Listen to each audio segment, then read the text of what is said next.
Good morning, everyone. Assalamu alaikum wa rahmatullahi wa barakatuh, and welcome to the CSR Empowerment Virtual Workshop, which is a part of our extensive plan at the Ministry of Energy to support social responsibility practices within the energy sector.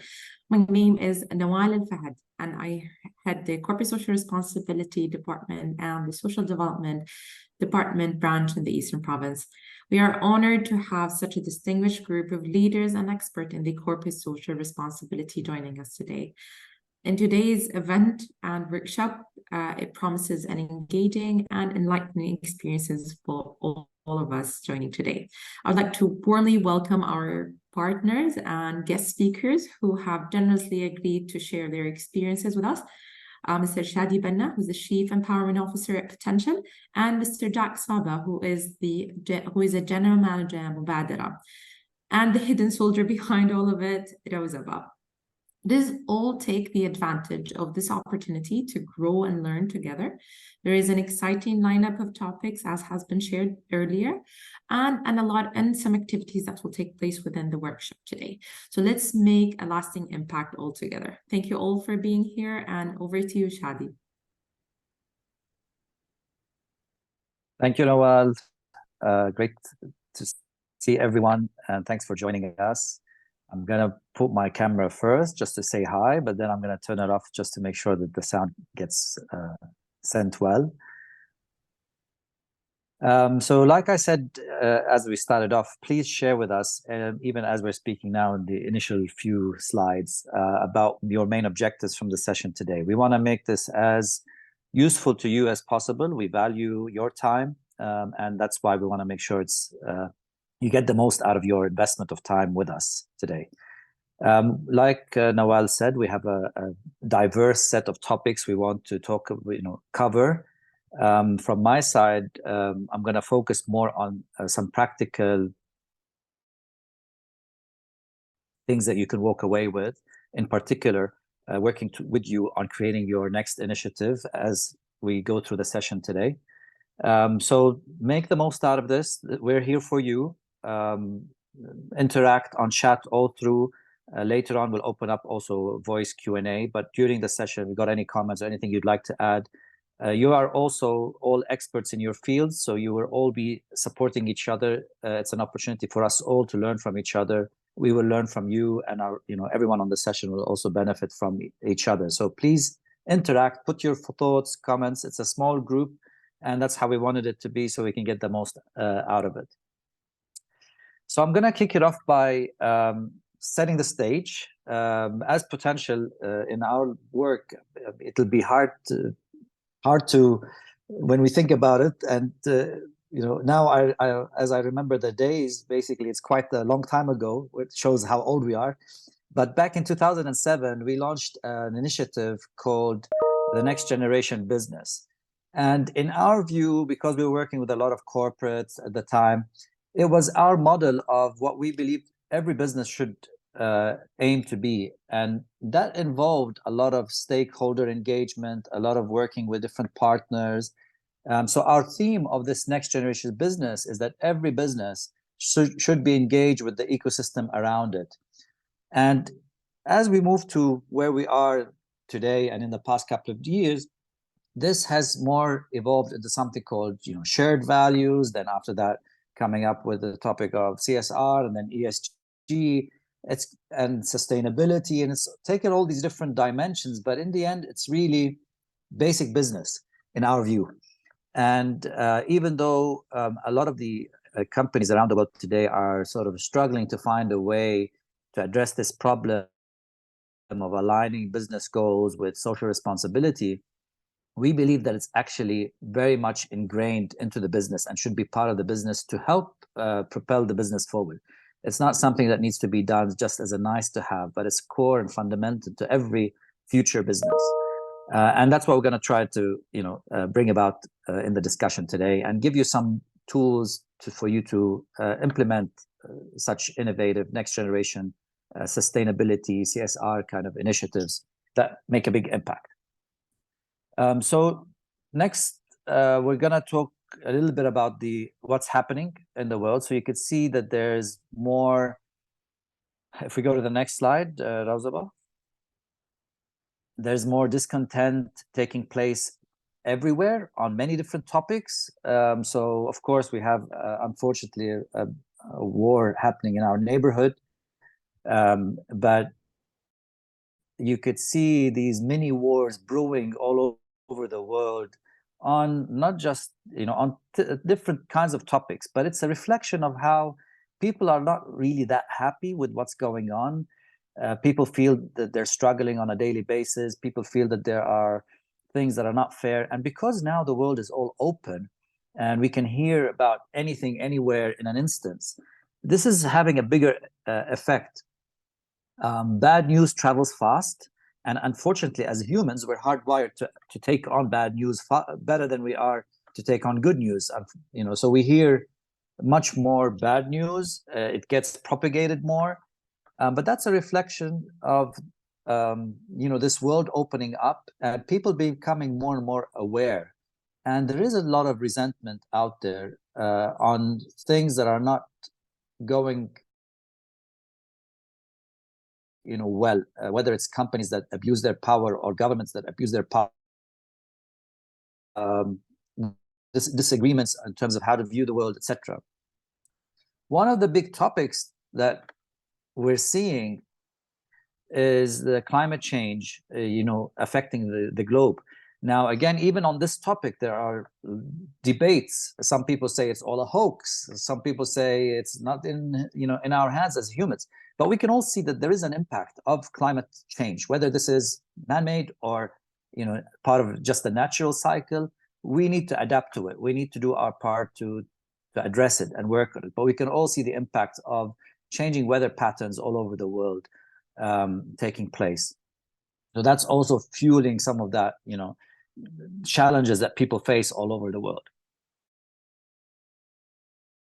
Now, back in 2015, and coming out of the 5 Ps model, the United Nations came together, and this was really the first time where we had a global agenda that helped guide us in terms of priorities of sustainable development. These are the United Nations Sustainable Development Goals. Now, 17 goals, you're all, I'm sure, aware of them, involved in them. For us, as a company working in this space, this really helped us a lot, because when we were talking to any organization about what to do next in terms of sustainable goals or sustainability initiatives, it was much easier then for us to start to align and say, okay, from these 17 goals, prioritize what's important for you as a business or your community, what's important for your community, etc. And it created this common language across all of us, across companies who want to do good, who can then now report and align with these different goals, and to companies working in this space, so that we all have one common language. But sometimes 17 goals is sort of, a lot of goals, hard for us to, put in our mind. So it's good to think of them as 5 Ps. And we're going to talk a lot about Ps, as you'll see in the next one, because the 5 Ps can also be taken down into 3 Ps, which is, instead of focusing just on the profit piece part of a business, the 3 Ps cover the people, the planet, and the profit. And we're big believers that nothing is going to come. It's not a zero-sum game. Nothing is going to come at the expense of something else. So if we take care of the people around us, the communities around us, if we take care of the planet around us, we will also be doing better for the profit for the business. And in that regard, focusing on these 3 Ps is going to be something that makes our businesses more sustainable, our communities more sustainable, and of course the planet and everywhere we live in much more sustainable, and allows us to pass this on to the future generations in a much better way. But the very important thing is that this is, again, focusing on the 3 Ps does not mean that we will be jeopardizing on the profit. On the contrary, there are many ways now that we can take this to the next level and start to apply from the focus on environment, social governance, the ESG elements that you see. We can start to see how focusing on these could also actually help our profits and help our business and make it stronger and build our brand, because people care about these issues and they want to see companies work on them. Now, I just want to put into parentheses, recently, ESG has been given some bad press. And as with many topics, and as we were saying in the beginning, because everything is open, global, there's a lot of ways in which topics could be politicized. And in the case of ESG, it has been politicized over the past year or two. And as such, you basically, see some people who are now shifting away from the term ESG and moving more into general sustainability, which, in my view, I think is also good, because sustainability is something that everyone will understand and no one has any debates on. But let's put aside the political terminology or used for ESG and focus our session today on how can we do better across environment, social, and governance issues, because these are important anyway for any company and for any society. Now, the thing that has been happening, and part of the backlash about why some people had negative impressions about ESG, is that there was, in the past couple of years, a lot of greenwashing that was happening, meaning that some companies will come and say, oh, we're doing this initiative to reduce pollution, let's say, but in the end, it turns out that they're actually creating more pollution on the other side. And I'm going to give you some practical examples. You could see, for example, some of this happening when we talk about electric vehicles and how much they save the environment because they're saving on use of petrol. But when you calculate the overall production costs of an EV, including the production costs of a battery of the EV, it turns out that the actual time at which an electric vehicle starts to really save the environment is many years after it's been used, which then brings the debate that, is it really, that good for the environment? Or is a petrol car that has very, good efficiency, or a hybrid car as good or maybe even better in the current period? So until we come up with better ways to produce batteries, to mine the minerals for the batteries, we can't really just go and claim that EVs are better for the environment. So that's a form of greenwashing, and people now see that, and they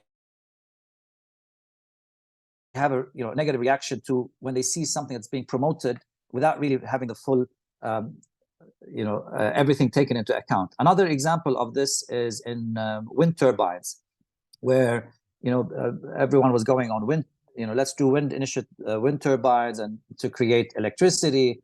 And then after now, we have a problem with the blades of the wind turbines being recycled. They cannot be recycled easily, and that's causing new pollution. So that's the issue of greenwashing we need to be really cautious about, and not to do initiatives that just look good but don't actually produce the right impact across the whole value chain. Another thing, like you see here, is that many companies, to look like they're doing good, go and create some initiatives. Oh, we're going to go and clean the beach. All right, it's a nice to do thing to clean the beach, but that can be done by the school, by a small community. For companies to go and do, companies that have a lot of resources, that have a lot of expertise in their domain, to go and do these small initiatives here and there, that's not good enough anymore. So companies need to, try to leverage their position of strength, of knowledge, of experience, to do much bigger initiatives, because the smaller stuff can be done at local NGO levels, at local community levels, and that's why we need to, think bigger than that. Then, when it comes to the issue of governance, being sorry is not enough. Meta, at one point when they had the scandal of people's emails and details getting leaked out or used for political purposes, then the company came out and said, we're sorry, but that's not enough basically anymore. Companies need to be taking much more seriously privacy matters, security matters, making sure that they're taking care of their customers, etc. Because again, the damage that can be inflicted on these companies by them not taking proper care of their governance issues has a big impact everywhere. So we need to, companies need to take this much more seriously. So bottom line, if we go to the next slide, is that we really need to think differently. We need to think about real impact. We need to think about real big initiatives that make a difference, that are sustainable, that are not one-off. We need to think strategically. This is why sustainability should be really a strategic part of any organization. And in our view, in Potential, we believe this can be achieved. This large-scale strategic thinking can be achieved through two dimensions. When we talk about large-scale, CSR and empowerment initiatives, two dimensions are empowerment and innovation. Those are critical for any large-scale, sustainable, really impactful CSR initiative. When we say empowerment, we're talking about empowering all your stakeholders. And this is where I was referring to back in 2007 when we launched this next generation business concept. The idea was that you need to look at all of your stakeholders. And when we talk about stakeholders, these include your customers. It includes your community. It includes your suppliers. It includes your partners, your resellers. It includes the media. It includes the government, to see what initiatives like we have today. We're hosted here thanks to the ministry. This is an excellent example of the stakeholder engagement. The ministry is doing its effort, and you are doing your effort in coming here and trying to see where can we align so that we're all rowing in the same direction. We're all working towards the same objectives. That's when we talk about empowerment. That's what we mean. Bringing all of your stakeholders together, like we said, from your customer community side to your partners, suppliers side, to the government, the press, the media, the investors. Everyone needs to come on board and be empowered to play a role in this. Now, this is the essential piece, let's say. How do we empower everyone to play a role? This is where the innovation comes in. Each one of you is a leader in your domain. You have a set of expertise, a set of knowledge in your industry that is unique. And if you can leverage that expertise and that knowledge to help your stakeholders who are empowered innovate with you for a better future, that's where you can really have an impactful, large-scale, very powerful CSR sustainable initiative. Now, this, at the moment seems theoretical. There's a lot of buzzwords I've used, a lot of things, but what we're going to do in today's session is bring this down into a very practical set of processes. And the beauty of, and this is our, what we've been doing in Potential over the past 15 years, is we've now developed these digital platforms that allow you to do this at scale. In the past, it was difficult to do these things because there are too many stakeholders involved, very hard to reach them. How are you going to do large-scale empowerment? How are you going to do large-scale innovation? But today, with these AI-powered platforms that can connect all these stakeholders, that could align with your objectives, that can link up with your KPIs, that would feed into your sustainability reports, would feed into your different strategic objectives, all of this can be much more easier managed and implemented. And this is why we believe this is the time for us to take our sustainability initiatives to the next level and do this very efficiently. So I think that's it for this section from my side. I'm going to come back to you later on. We're going to hear from Jacques to talk a little bit more about some of the coming topics. And then I'm going to come back to you later on where we take that theory we just discussed and put it into a hands-on workshop where I want you to start working on your initiative. So, we'll make this as relevant as possible to you, and we'll take it forward. In the meantime, as Jack is speaking, if you've got any questions on what I discussed, please share it on the chat, and I'll also come back to you and answer it in my next part. Over to you, Jack. Thank you, Shadi. Hello, everyone. First, I'd like to thank Nawal and the Ministry of Energy for hosting this session and for allowing us to provide our point of view towards CSR, towards ESG, towards sustainability. And it's very nice to talk to people who understand what are we talking about. It's a lot easier. At the end, we are all aiming towards the same goal. towards supporting the community and towards achieving benefits and return on investment on the nice work that we do under the sustainability umbrella. Point of views might be different sometimes from a person to another, but at the end we are all reaching towards the same aim and the same goal. So nowadays I'll turn off my video camera. So we're all aiming towards the same goal. The business world is now facing unprecedented challenges, and the role of our corporations has come under increasing scrutiny. So I want to put on the side a little bit all what we follow, the principles, the guidelines, the SDGs, the UNGCs. So let's put them on the side. And why are we doing this? At the end, the bottom line is that we need to benefit. We need our company to benefit, to get return on investment from what we're doing. So gone are the days when businesses could focus solely on their bottom line without considering their impact on the world around them. Next slide, please, Rosaba. So today's consumers and employees, they expect companies to be socially responsible. Every one of us would like to work for a company that's well known with social responsibility initiative and supporting the community and making an impact internally and externally, the environment and where do we operate. So let's have all of us a smart strategy in our CSR strategy, sustainability strategy, or ESG strategy, whatever we'd like to call it.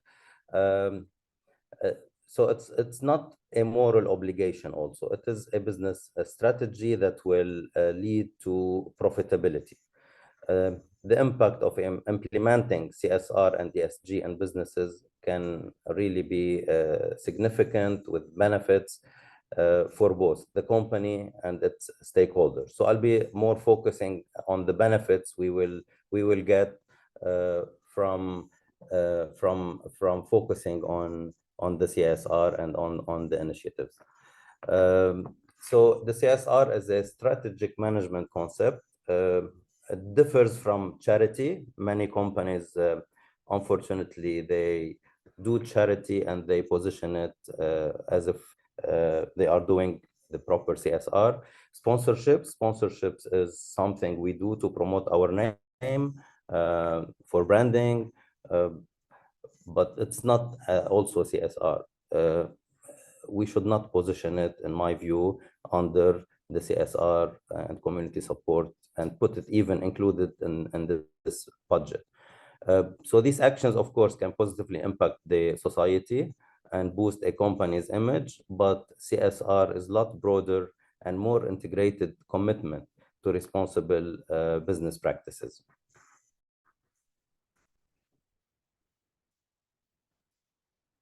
I'll talk a little bit about the risks and opportunities of having proper CSR strategy. So, as I said, we're doing this. We want to show that this is bringing a return on investment. This is benefiting our company. So we always promote that someone is doing good, either on a personal level or on a corporate level. But this company or this person should make a return on what they are offering to the community. So when a company becomes more profitable, then we're making more return. We should talk about what we're doing. We should promote it as much as we can, so that other companies would want to do the same. At the end, this will be bringing additional benefits to our company in terms of branding, in terms of many things. As well, it will be bringing more benefits to the community when more companies get involved. So good business is a profitable business. This is what we want. We all want to increase our profitability. It's not necessary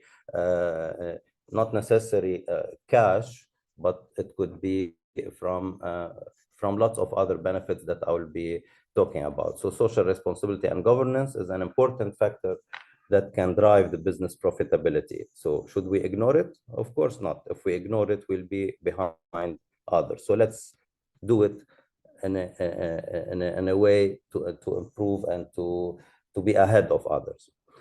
I'll be talking about few of the benefits that doing CSR, what would it bring us? I've listed here 10 benefits. I can go through them quickly. I'll start with the brand reputation. Next slide. So of course, traditionally, all of us used to have, or maybe we still have, PR companies on retainer fees, and we pay them a lot of money to improve our brand, and creative agencies to put proper designs and artworks and advertising campaigns, etc. Well, with CSR, it is a lot easier to improve our brand and brand reputation than the traditional PR and advertising that we used to do a long time ago. So when a company demonstrates a commitment, it can, of course, it enhances its brand reputation and build customer loyalty, which will lead to additional revenue and profits. This is measured. We all know how to measure the brand reputation and include it in our reporting at the end of the year or of the initiative. The increased PR value we get, we get free PR when we do CSR, when we promote it, rather than paying for a press release to be in the media. And a CSR initiative or an ESG initiative will be put in the media. Of course, they will not charge. So companies that implement CSR initiative, this can generate positive public relation opportunities and media coverage, which will help raising awareness to the brand and to the product, which will also attract new customers and investors and increase our return on investment analysis. Next is the stakeholder relations. For me, this is key. Improving our stakeholder relations through CSR initiatives. It will. I mean, let me give you an example related to the oil and gas companies. I used to work for an oil and gas company before, and our key stakeholder is the Minister of Energy. So how to reach and have a good relation with the Minister of Energy through a CSR initiative? This was the easiest way. Let's say I knew that the Minister of Energy likes fishing and likes to go and know about the marine species. So we created an initiative. It's a mobile app that includes all the nature aspects, the environmental species in the country, among them marine life. And then the Minister of Energy started using this mobile application and seeing our oil and gas company logo whenever he goes fishing.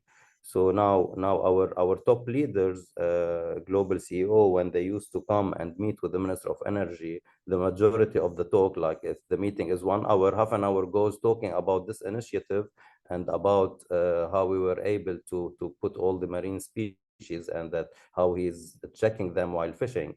And then the other time of the meeting will go to talk about business. So this is an actual example that happens, and it shows how the improved stakeholder relations can help a lot in doing the business. Internally, well, enhanced employees engagement and retention. So if anyone of us have worked in HR, they would know the cost involved in recruiting staff and going through all the training and until the employee will start really giving back to the company. So the cost involved is so high. So when the employees feel that the company is making a positive impact in the world, well, they're more likely to be proud to be working for that company. They'll be more engaged, more motivated, and they would stay for the company for a longer term. They would not leave for a smaller percentage on increase of a salary. They would stay with the company that would really support community engagement. So this will lead to a reduced turnover costs and increased productivity. So all this could be included in our reporting when we put the ROI report for an initiative. Some of the statistics, a well-designed CSR program can increase employee productivity by 13%. It can increase employee engagement up to 7.5% and can reduce employee turnover by 50%.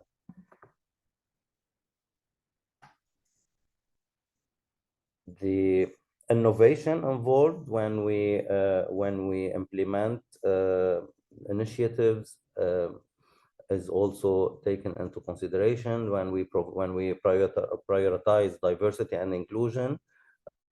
We can have a wider talent pool, which will lead to better maybe decision making and increased innovation. People with different backgrounds, different mentalities can provide added value. And companies will then appeal to a broader customer base and avoid negative publicity. Legal liabilities associated with discrimination, and in our countries here maybe it's not that high, but if we go to the Western countries, discrimination, we find lots of cases in companies about discrimination. Efficiency and sustainability, the cost saving related to this is really also so high. Many CSR initiatives involve finding ways to operate more efficiently and sustainably. So this will reduce the, let's say, energy saving. It will reduce the energy use or waste. It can lead to cost saving over time. You can, if you do a saving energy initiative, put some systems, hardware, software that will reduce the energy consumption. You will be reducing carbon emissions, and you will be saving with saving energy bills, electricity bills, water bills. This will have a direct impact on saving cost and on saving carbon emissions as well. So similarly, also when we invest in innovation to create more sustainable products or processes, it can lead to also additional revenue streams and cost saving from implementing those like innovative sustainable products. Initiatives will provide us access to new markets and customers as well. When we prioritize CSR, we'll also be able to access new markets. For example, companies that provide or that offer sustainable and ethically sourced products, it may appeal to a growing number of consumers. So now consumers are aware, people are aware, they're more aware than before. So many people will look or are currently looking for more environmentally friendly or socially responsible options to buy. If they have options in the market, they would go, the majority would go for a more environmentally friendly product, even if the cost is higher. So this will lead to also direct increased profitability to our companies. 87% of consumers will purchase a product because a company advocated for an issue they cared about. It happens with all of us. 75% of consumers will refuse to purchase a product if they found out a company supported an issue contrary to their beliefs, which we are currently facing and we will always face. 62% of consumers want companies to take a stand on issues such as sustainability, transparency, and fair employment practices. So we need to always consider internal initiatives as well as external. Next, please. The competitive advantage this will give us comparing with others. So it will differentiate our company from its competitors. It will create a unique selling proposition based on the ethical and sustainable practices.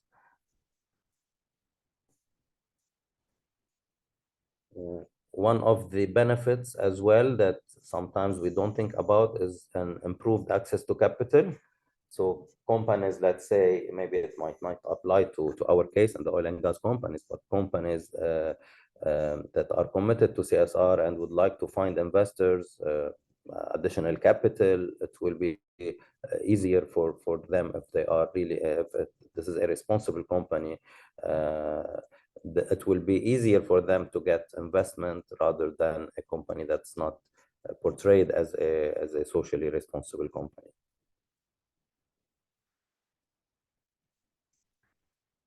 Another statistics, the CSR impact. So 87% prefer buying products and services from CSR-driven companies. 93% of clients will be more loyal to CSR-driven companies, and 73% of investors state that efforts to improve the environment and society influence their decision-making process. So if we research, we'll find lots of statistics and really high percentages supporting the companies that embed the sustainability and the CSR umbrella. New business opportunities, of course, well, always companies that support their local community will build stronger relationships with customers, with the community, which will lead to increased sales and preference among competitors. They can also contribute to a more stable and prosperous society, which in turn can lead to more robust economic growth and market stability.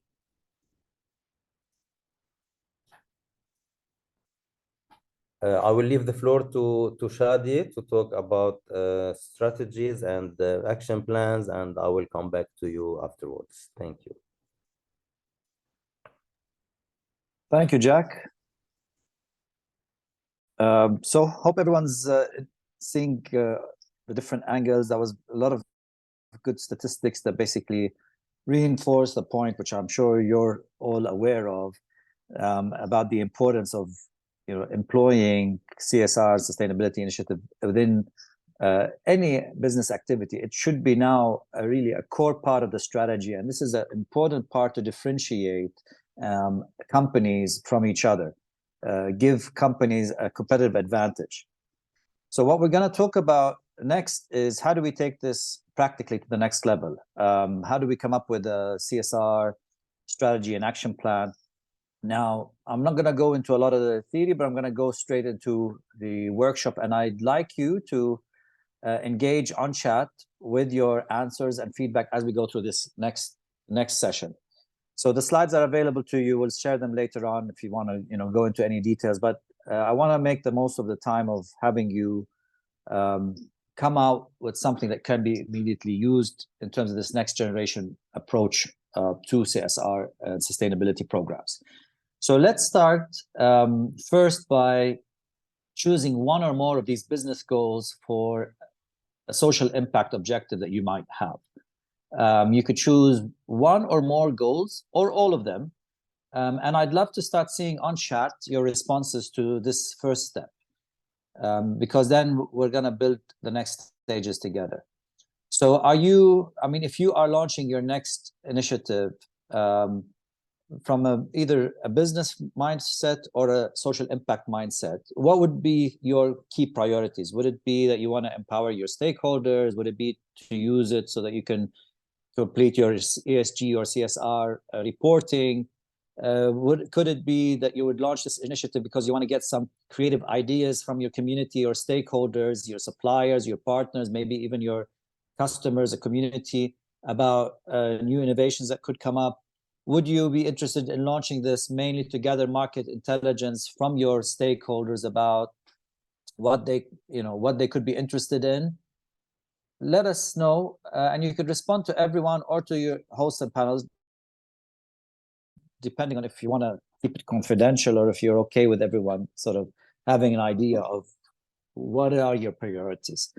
But let me know on the chat your answer to this. So one or more of these business or social impact objectives that you would be focusing on in the coming couple of months. Is everyone hearing me? Because I'm not seeing interaction on chat, or is everyone thinking about it? Yes, Shadi, I can guess you they give are like a minute thinking or about two it. for Yes, Yeah? sure. for them to Okay, as long as everyone's Yeah. thinking, then we're good. So we'll give you a few minutes then, as Nawat said.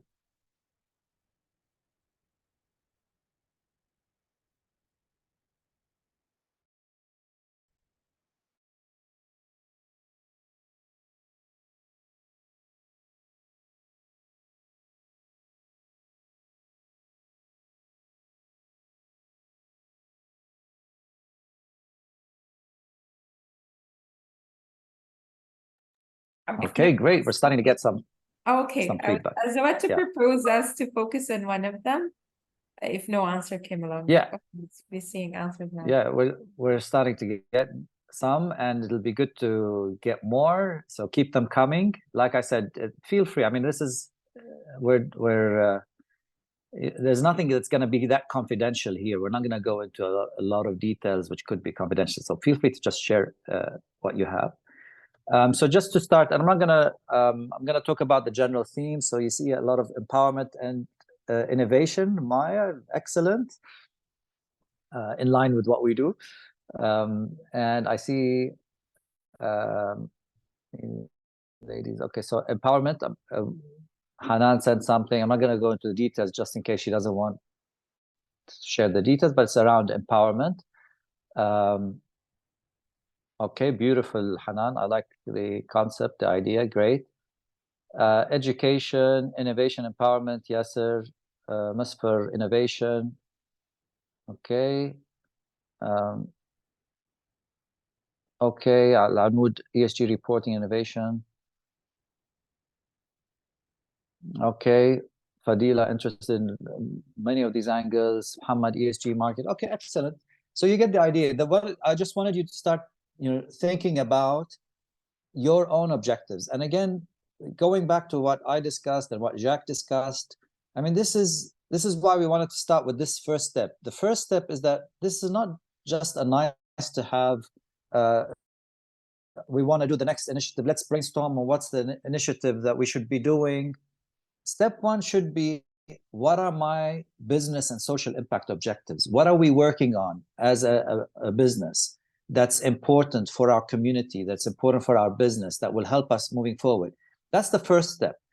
Identify what's strategically important to you as an organization. And it could be, here we put some ideas.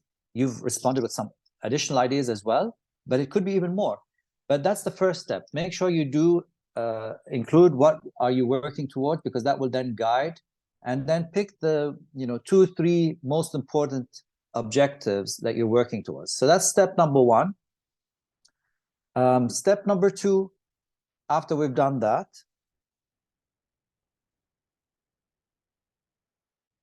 is that we choose the primary target audience. So step number one, we identified what are our priorities. Yes, they're still responding, like climate change. Yeah, that could be a priority. Great.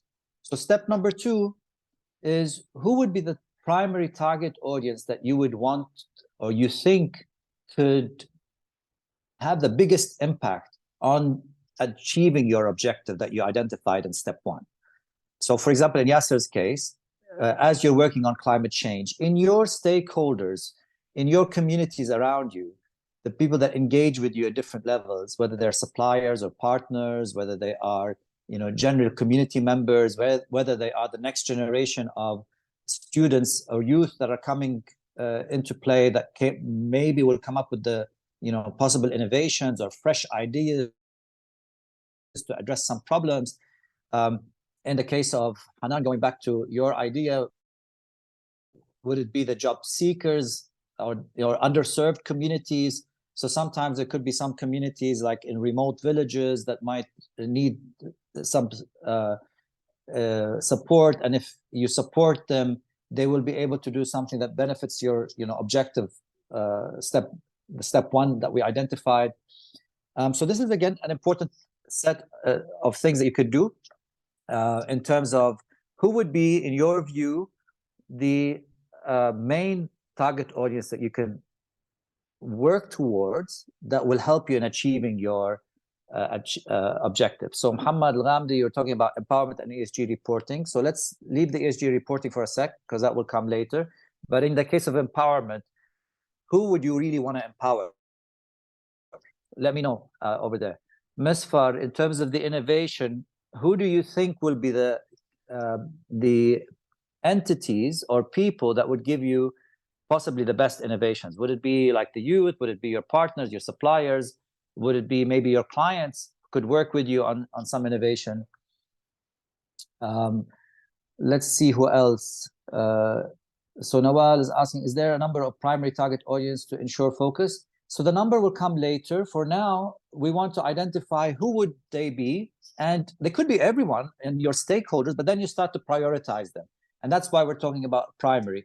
And in the primary, usually you'd want to have one target audience, one main group that you're addressing your initiative to, and then the rest of the stakeholders that you've identified become secondary audiences that you still engage in your program. And this is why it's very important for the stakeholder engagement piece, but they will be playing a supportive role to help in achieving your objective. But the idea here is to zoom in to who would you define would be your primary target audience, your main one.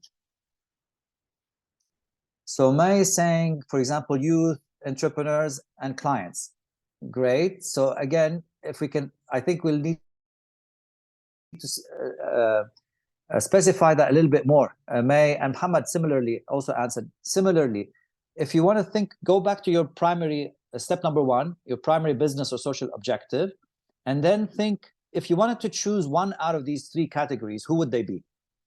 Now, it could be, and again, I don't know your business well, but it could be that the clients and the entrepreneurs might be the same category, right?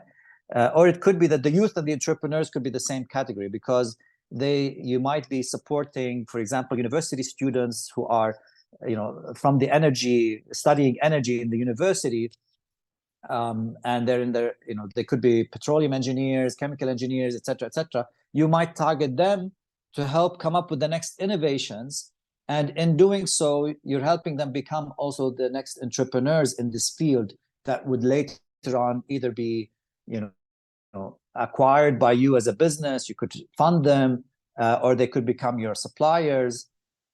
So that's a possibility. Like in the, I know several of you are from the petrochemical industry, so you've got different kind of applications that you might be working towards to innovate. Imagine that you launch a program where you work with the universities to reach their engineering students in chemical engineering or petroleum engineering or similar fields, and give them a challenge that in your industry is like the next level. That's the next wave of innovation that's going to come. And tell these students that we're going to support you to create businesses in this next wave. So outside of your industry, you've got now, for example, AI is a big new wave coming in. And any kind of entrepreneurs or any kind of innovations in that space, if you support them, they're going to have a big chance of succeeding. But similarly, in your field, you are the best experts to know what are the next innovations coming on board.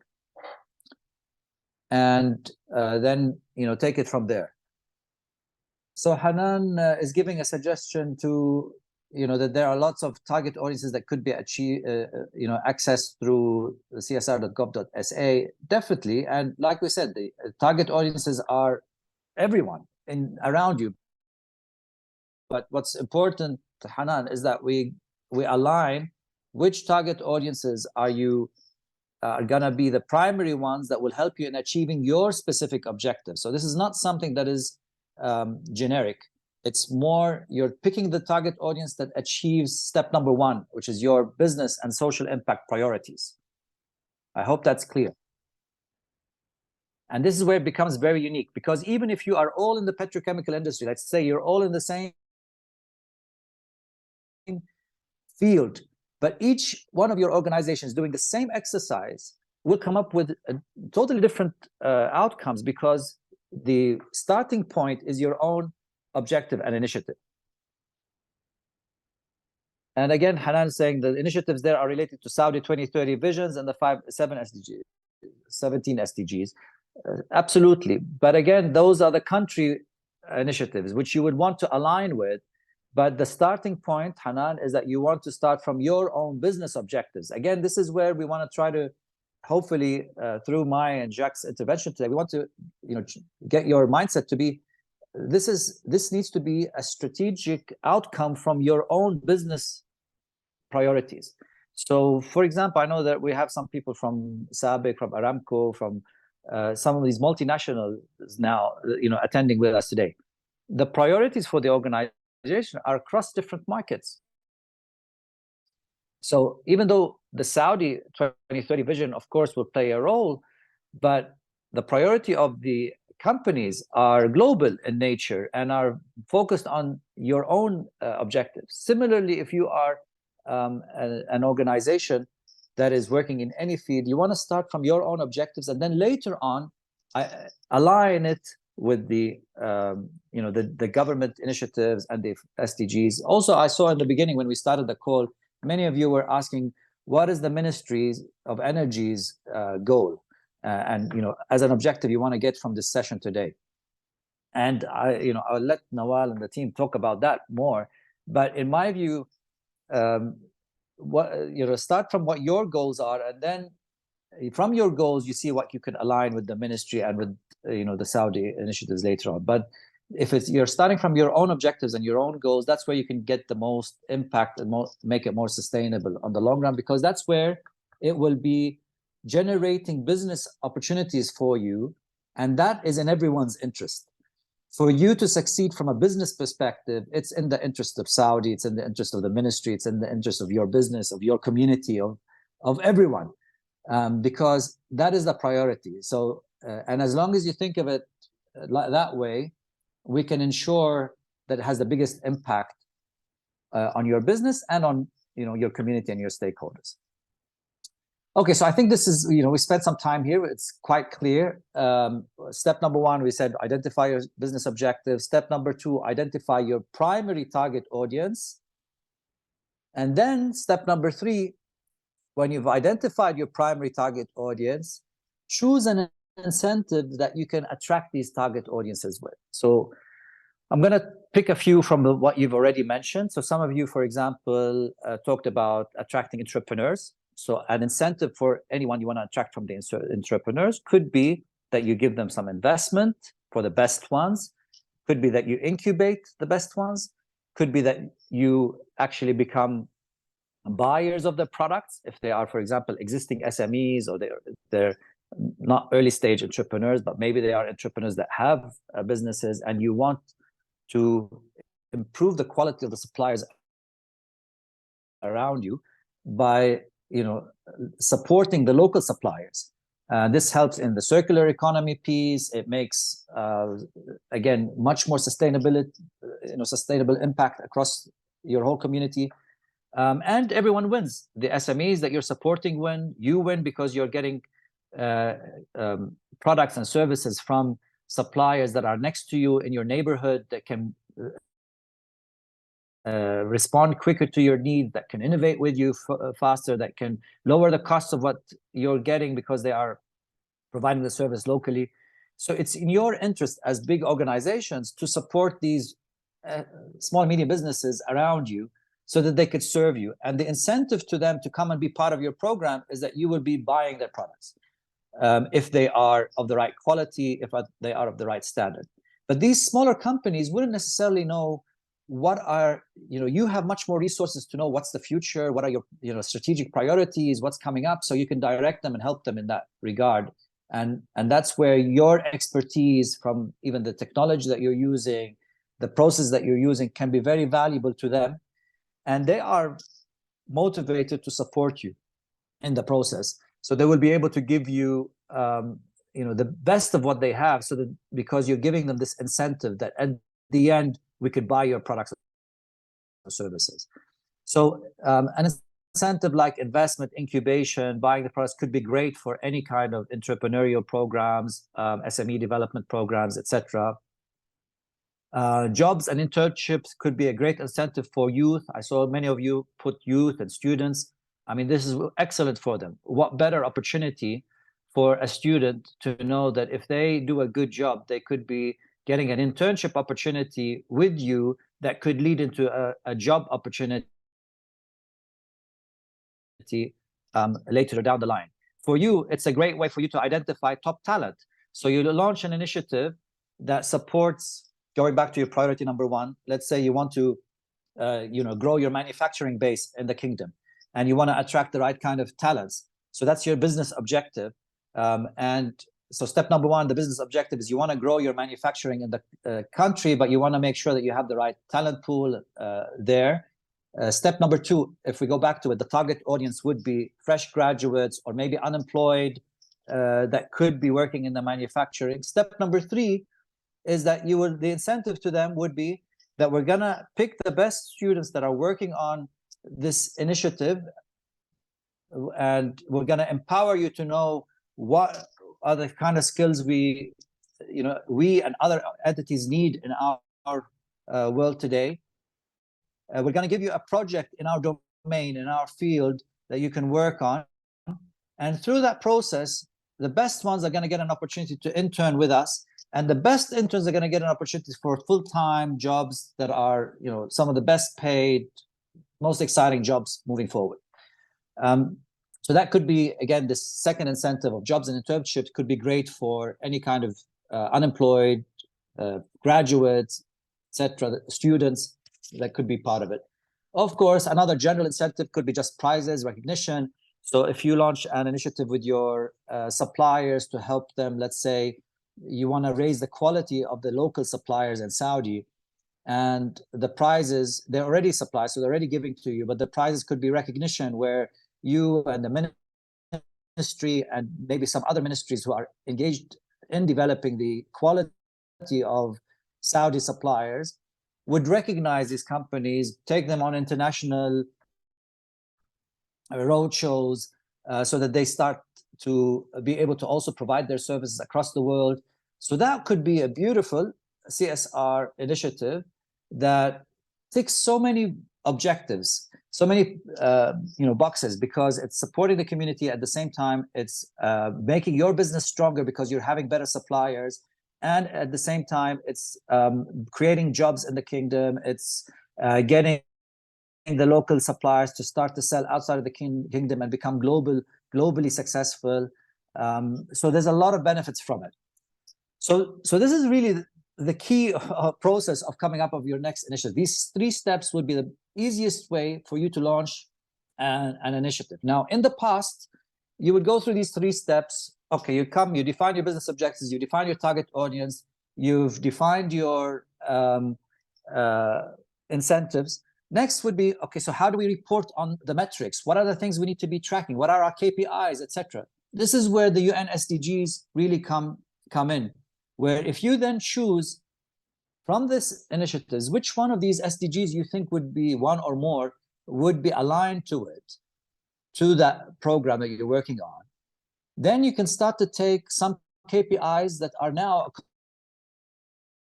common terminology across the world in these areas. So let's assume we've chosen the idea of creating jobs. For example, goal number 8, decent work and economic growth, would be one of the goals that would be ticking there. And you might find some other goals here that would also align with that initiative. So you choose the 2 or 3 UN SDG goals that are aligned to that initiative that you've come up with. And in that, you can start to then define your KPIs and your reporting guidelines, which I saw some of you were asking these questions in terms of what would be the reporting mechanism we'll use. So a lot of the good thing with these goals is a lot of them have been expanded now so that you can have some key reporting guidelines that are, again, common and standard across the world that you can link and put as your KPI for your initiative. So here with these 4 steps, you have the template of what would be your next initiative. Now, if you send us your answers. If any of you are interested, send the answers to startnow@potential.com. As part of our partnership with the ministry, we'd be more than happy to come back to you with a platform, a very light digital platform that brings together or brings to life your initiative. It could be branded for you.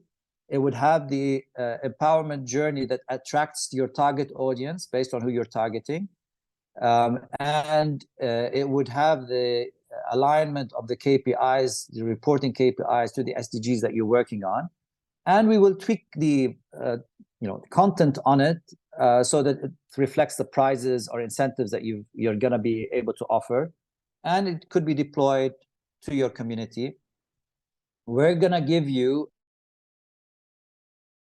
the basic version of this for free if you're interested in taking this forward. This is really now the key innovation that we in Potential have been working on for many years. We've launched many initiatives in Saudi and around the world with government entities and large organizations that use our platform to make this easily manageable. The problem in the past was even if you come up with such an initiative, it's not easy to roll it out to 100,000 users.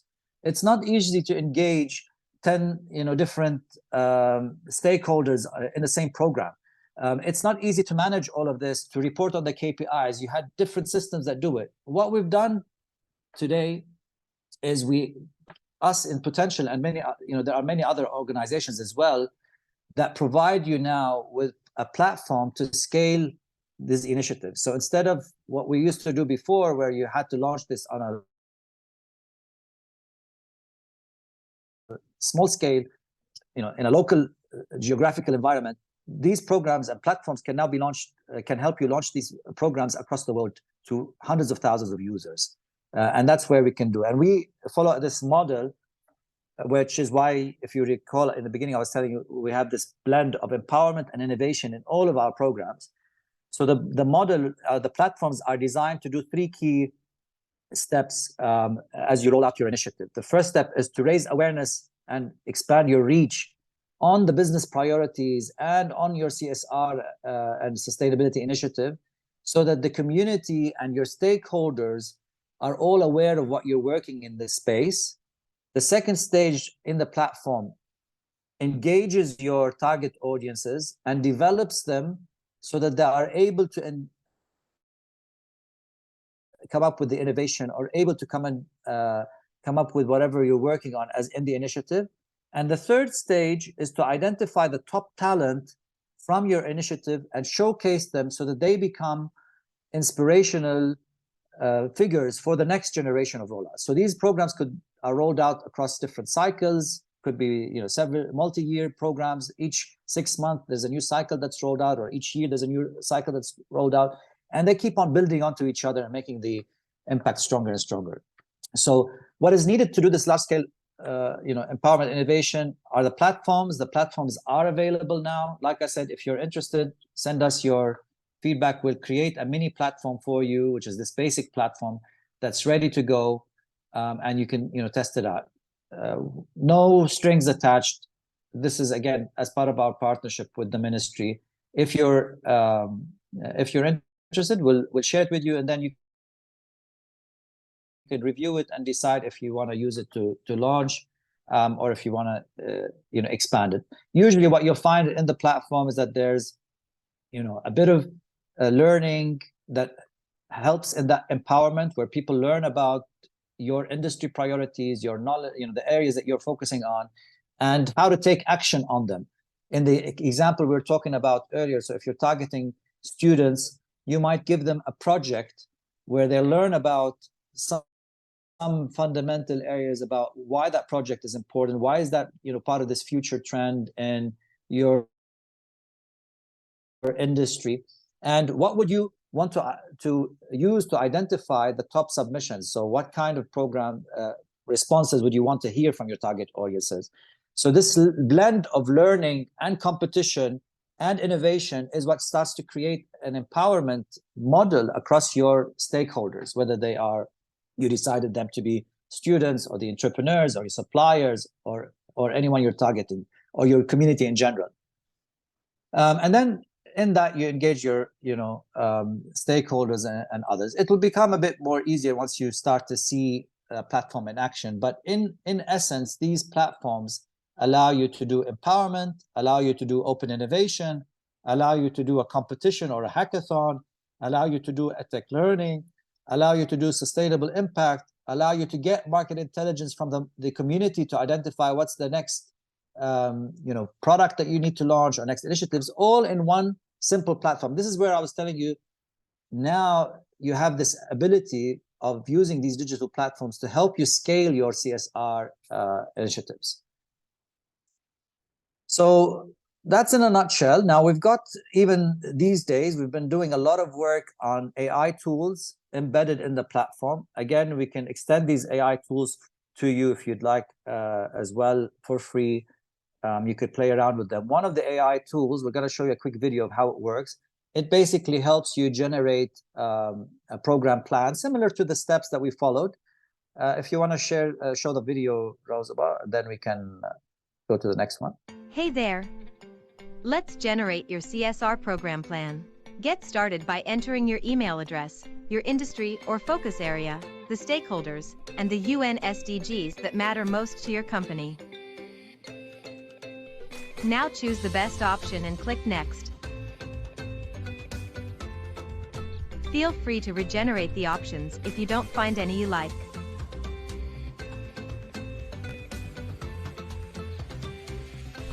All you have to do now is sit back and wait for the magic to happen. You can easily launch your CSR program with Potential.com's empowerment platform. Finally, generate and export your CSR program plans. Do you like what you see? Dive deeper into our AI toolbox. Visit ai.potential.com to check out more tools. Hey there. So this is a nice tool that helps you come up with your innovation, similar to like you saw in that couple of steps. And it's the AI tool gives you some good ideas. It helps you in brainstorming, helps you in formulating stuff. Then there are other tools available now to help you with coming up with your marketing messages when you want to launch the program, or your PR messages, or your press releases. So there are lots of tools that we've created that make this whole process of you launching an end-to-end initiative very simple and straightforward. Another tool you could see here is what we call a sustainability bot. If you just want to either show us a demo of it, Rawzaba, just so that you see how it works, or I could share my screen. Let me try to share my screen, or I cannot share. If you want to go from your side, just show us the example of this bot. So the idea with these bots, so the tools you saw in the previous part they walk you through a business process that we've defined that helps you in achieving your initiatives. There are also AI bots we've created around sustainability areas that help you in being like a mentor, an advisor that you can talk to as you to get some ideas, etc. So the sustainability bot. Now I saw some of you in the chat were asking questions about, for example, best practices in terms of even like how much of a percentage of revenue should be put into CSR. What are the best practices initiatives? So let's assume here we try this bot. We put energy. Can you, Rawzaba, respond with? So here, for example, this bot aims to support you in your sustainability. So it's asking you, what area of sustainability are you interested in? Let's say energy. Then energy efficiently. Okay, so I'm suggest. So what type of work do you do? You could say I'm a CSR manager. And you can see here what the bot is doing is understanding more about your role, your position, and then it would be able to guide or brainstorm with you, and answer your questions in the context of what you're doing, what you're working on. You could see here some practical tips. You could copy these if you want to show, so practical tips for anything. And you could interact back and forth 24/7. So these are, again, important tools that are available to you. You could see here, you could copy and read it out loud. You could also, at the bottom, Rosa, if you can show the upload document. So you could also upload, for example, a document to the bot.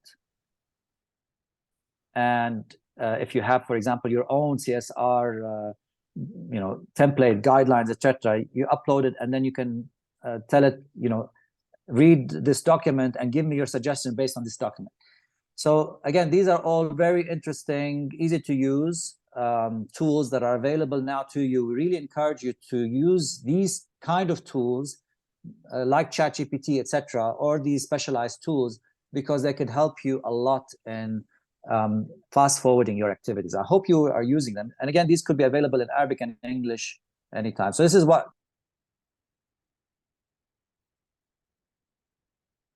you saw in the video. Difference between the bot and the tool is that the tool is much more structured from a business process perspective towards a specific objective, whereas the bot is much more flexible, that you could just chat with it in any way that you want to get the most out of it. So that's basically it from the different platform and tools that are available to you. I hope you find these useful. I'd love to hear in the chat if you do find these useful and if you are using them.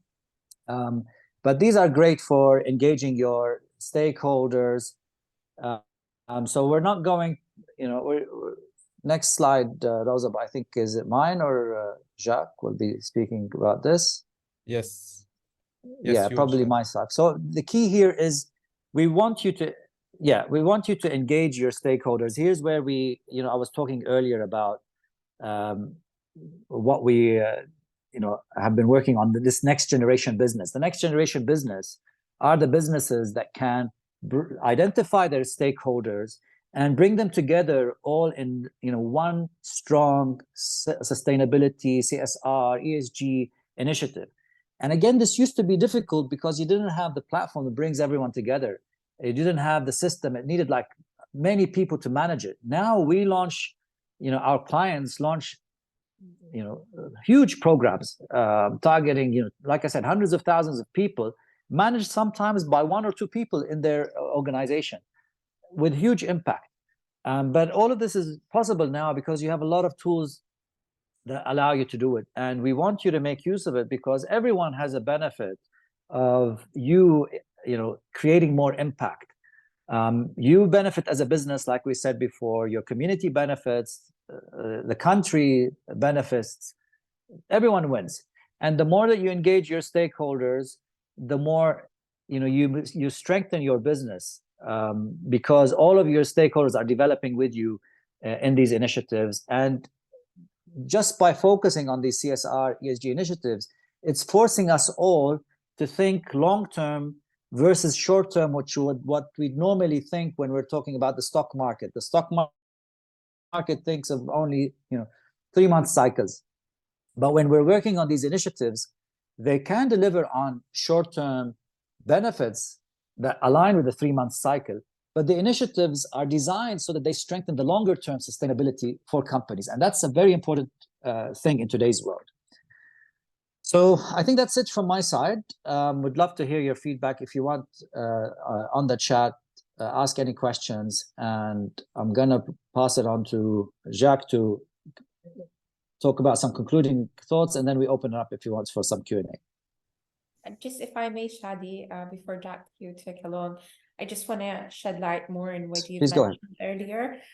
So we're gonna open the channel for any interested company or a rep from the company to interact with Potential and also with Mubadara. So anything that you find interesting today, you'd like to check the demo or see how you would like to interact with Potential, we will open the line by sharing an email for all attendees just after this meeting and open the means of discussion between the company, the consulting company, and your delegated company as well. Thank you. Thanks, Nawal. And again, this is not like we're not trying to sell anything here. And Rauzaba has shared on the chat the tools. You could use these freely, openly now, play around with them. We'd love to hear your feedback. And again, if we can be of help, great. But more importantly, we are all in this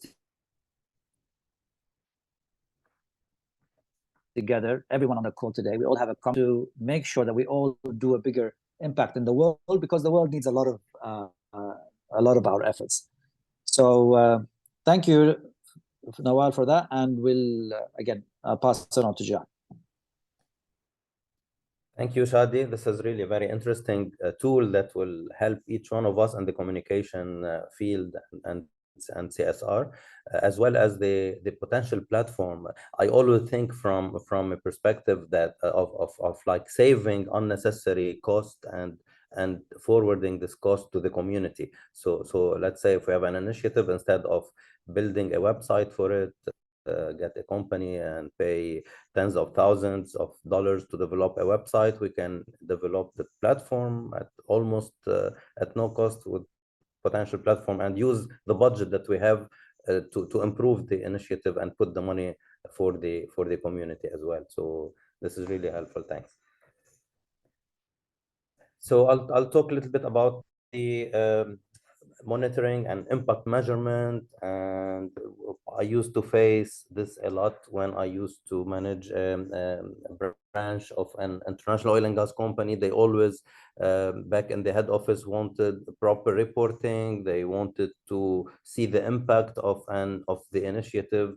What was the impact, what was the ROI. So this was always required to give us more budget, or at least to sustain our budgets. And a few years ago, like, we really did not have proper tools to measure or to show. So we used just to depend on social media followers, on website clicks, on media monitoring, press cuttings, those details. But now we have lots of tools available that we can use, and that will help us generate our reporting system. So of course, the data collection and analysis, this is something we need to always be doing. We do now targeted monitoring. We can measure the sentiment analysis, so we can find the area of impact, let's say the surrounding communities, study their sentiment analysis, reputation analysis, the traditional media monitoring, stakeholders perception. We can do surveys, and it's important to do these before and after an initiative, so to be able to measure the impact properly. Usually an initiative, a CSR initiative, gets created to solve a problem. So usually most probably there is a problem somewhere. There is an issue that we need to solve. Probably it's an awareness, it's helping, awareness for obesity or whatever. So we know there is an issue. The analysis and the measurement we do from the community, a targeted monitoring and measurement will give us, let's say, a certain report. And then after the initiative, we can see a huge difference in perceptions of the people of the community, which we can use in our reporting. Metrics and methodologies for quantifying the benefits. There are lots of methodologies over there. Like, we can use the life cycle assessment, LCA methodology for environmental impact, performance tracking against goals and targets. So we all have KPIs. So of course we use our KPIs to track the performance against the goals and targets. We need to always be doing regular measurements. So if an initiative might be 1 day, or it could be a 1 year, or it could be an ongoing initiative. So we need to regularly measure and evaluate the impact of this initiative and tweak it, change it upon the need, and based on the evaluation that we are regularly doing. So all this will help us measure the social return on investment, SROI, and show the spend vs the benefits. So this really helps your departments to get additional budgets, to allocate more budgets towards the CSR. When the management, when the finance team see that we have a positive ROI or SROI, then definitely our budget will get approved for the coming fiscal year. So the benefits is this mostly to get the budgets that we need, transparency and accountability, enhanced reputation and stakeholder trust when we do the proper reporting. This is on the side other than the obligatory reporting that we need to do. So, and the sustainability reports that we have to submit. Identification and empowerment areas and comparison with the industry benchmark. So of course, lots of benefits we get from the proper reporting. Not only we do the report because we have to do it and we have to submit it to the ministry or to the government, but because it benefits us and helps us, guides us to do the proper work. There are many standards and frameworks to do the reporting. UNGC's principles, the United Nations Global Compact. We can follow the Global Reporting Initiative, GRI, Sustainability Accounting Standards Board, Task Force on Climate-Related Financial Disclosures. So there are lots of reporting standards and frameworks that we can base our reporting on and follow. Probably, I'm not sure if the Ministry of Saudi Ministry of Energy has any reporting standards, but we can always, so it depends on the initiative, we can create our own tools to do the proper reporting, because each initiative is different. Some initiatives require specific, let's say, one-to-one maybe surveys or one-to-one interaction to get feedbacks, and everything can be included in the reporting. So we can set as well our own framework for that. Continuous improvement. I'm sure that we're always setting goals and targets, improve them, monitor the progress and the performance, analyze the results and identify the areas for improvement, especially when the initiative is a long-term initiative. I truly support a lot long-term sustainable initiatives. Like if you create an initiative that will sustain and it will become like an entity by itself. Implement corrective actions and initiatives, review and revise strategies as needed, repeat the cycle of monitoring and improvement, and we keep an eye on the current CSR trends. It's always to keep an eye and follow or get an idea of what's globally trending and use it in when we are creating our plan, our coming CSR plan. So like currently, next slide please, Rosa. But currently there are lots of CSR trends in our CSR area. You can find lots of discussions and conferences and seminars about circular economy, environmental sustainability, of course, the ethical supply chains. This is also a point of focus now, starting studying the supply chain, starting from the point of origin, starting from the tools to manufacture the product at the point of origin, with lots of laws, new laws and procedures for supply chain departments, workforce diversity and inclusion, employee well-being. We find many initiatives now giving awards to companies like best place to work. So also internal CSR is really so important. Renewable energy, cloud computing, digital inclusion. So now CSR and artificial intelligence. Let's see how this will formalize. Ethical marketing and consumer awareness, impact investing, climate change action, human rights and fair labor practices. So these are the common trends that now we can see globally.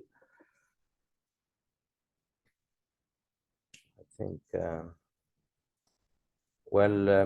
This is all from my side. We will leave the floor to Q&As. Shadi, Nawal, thank you, everyone.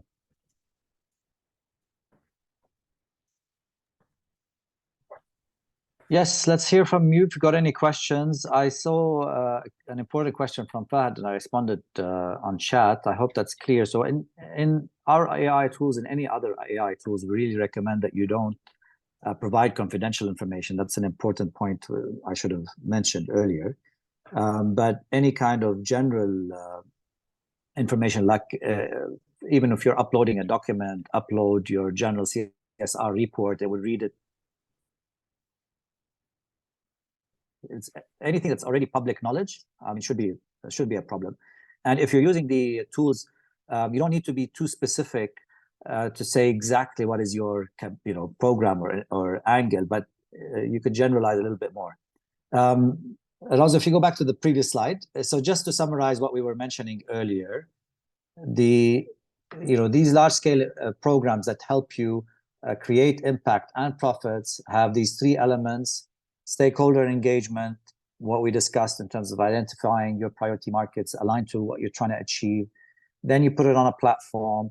You go through this three-step process of expanding the reach of your initiative and developing your community, and then showcasing the best talent that comes out of it to create these tangible impact at the end, which could be KPIs around,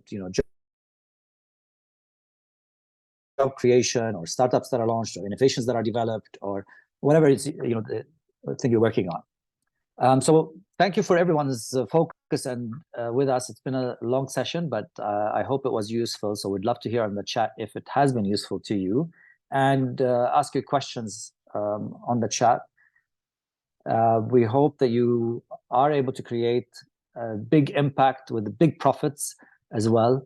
And we're more than happy to help, whether from our side, Potential or Mubadara, who we're ready to support any of your initiatives if we can be of help. So if you'd like to take the mic and ask a question, feel free. And otherwise, you could send on the chat. I see a question from Fahad, which I'll try to read now. But keep your questions coming. Nawal, if you'd like to add anything from your end as well, please go ahead. Thank you, Shadi. No, I just wanted to remind you, if anyone has a question, mic can be provided. We're all here to answer any of your questions. And for those who feel like they'd like to address their questions privately or just send us an email or so, we're more than glad to support in any way possible. Thank you, Shadi.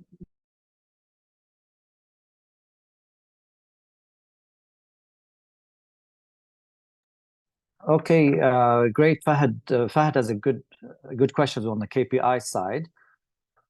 This is the beauty, Fahad, of using a platform approach, because you could then measure each step of the process. So when we go into, probably don't have time now, but we could have shown you a KPI from a platform. I don't know, Razaba, if you can share the Tatawwur one, which is like, it's a youth social innovation program. If you could share the dashboard, I'm not sure if it's handy. If it is handy, just share it. But the idea is that when you use a digital platform to track your initiative, you could measure the KPIs across each of the cycle. If you noticed in the framework we were showing, it's a funnel framework. So there's the awareness and reach. So you could put KPIs there that have to do with things around media impact, the PR impact. So more of the Marcom kind of high-level metrics could be put there, and you can track them, make sure that they are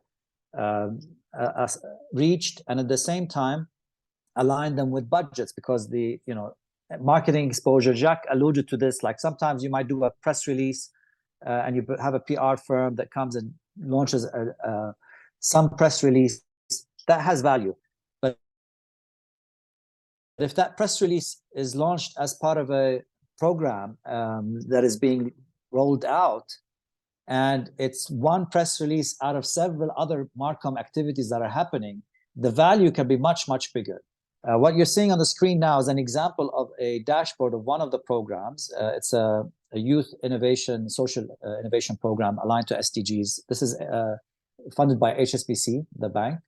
And you can see the kind of things you can track. So in terms of KPI, you start to then align, and this dashboard is designed based on the things that HSBC is interested in tracking. Now, we're sharing this to you because it's not confidential. HSBC has funded this program, but it's a public program that we're spearheading. And that's why we're showing you their KPIs, because it's an open platform, open program. But we just want you to see the kind of things that you can track. So this is designed on a platform level to map the KPIs that are important for your business and social impact across the whole rollout of the platform, from, like I said, the awareness reach stage to the development and empowerment stage to the end result, which is the showcasing stage. And all of this is tangible and measurable from a financial perspective. So you can assign for each one of these KPIs what's the value of it, and either reverse engineer, where you say, I have this budget that I want to spend on a social impact program that targets this objective. What should be my KPIs along this budget? Or vice versa, where you launch a program and you generate KPIs, and then you can put the value associated with the impact, whether it's the business value or also the impact value that you can generate. I hope that clarifies, Fad, your question.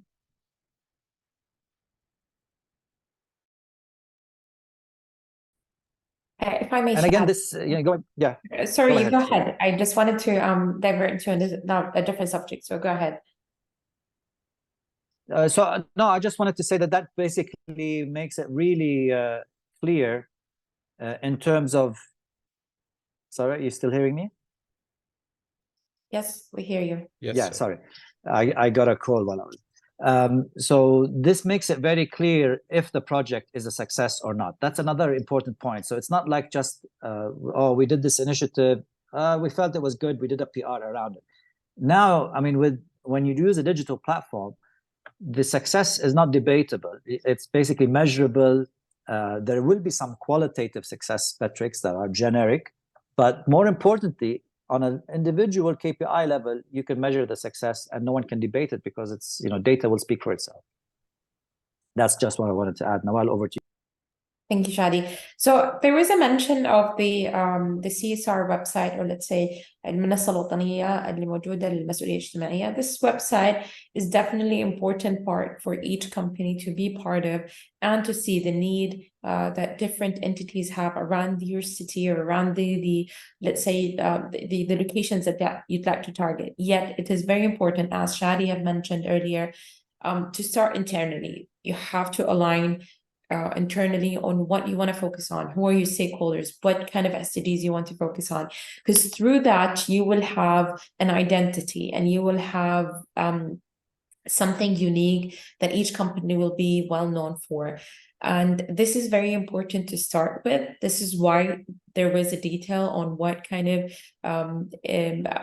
targeted audience you have, what should you focus on before you even start the programs. I understand there's so many requests that comes along for each of the department that you're working in, and you'd like to tap on each and every one of them, because there is interest in serving different stakeholders within the community that you're servicing. Yet it is important to start with a plan. And with that, you will have a lot of clarity. And I know so many different entities approach your company and ask them for support in this association, or this nonprofit, or this project that is happening. But when you have a clear plan on what you want to focus on and what's your strategy in CSR internally, this is where you'll have the clarity on which entity you're going to be able to support. So it's not only just going to give you clarity, it will save your time, it will give you focus. And as I've mentioned, which is very important, it's the win-back situation that you're going to get, the big PR that Jack mentioned, which is the focus and the let's say what your company will be very well known and recognized for.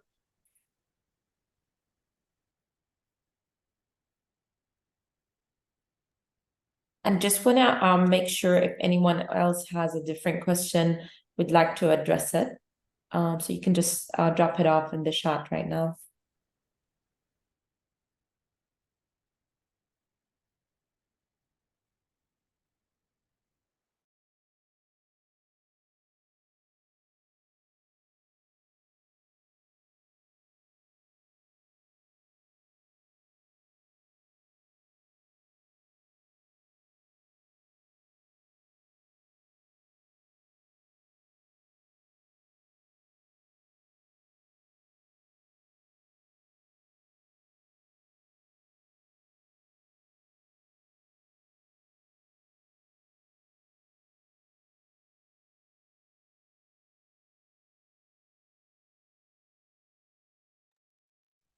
Thank you, everyone, for joining.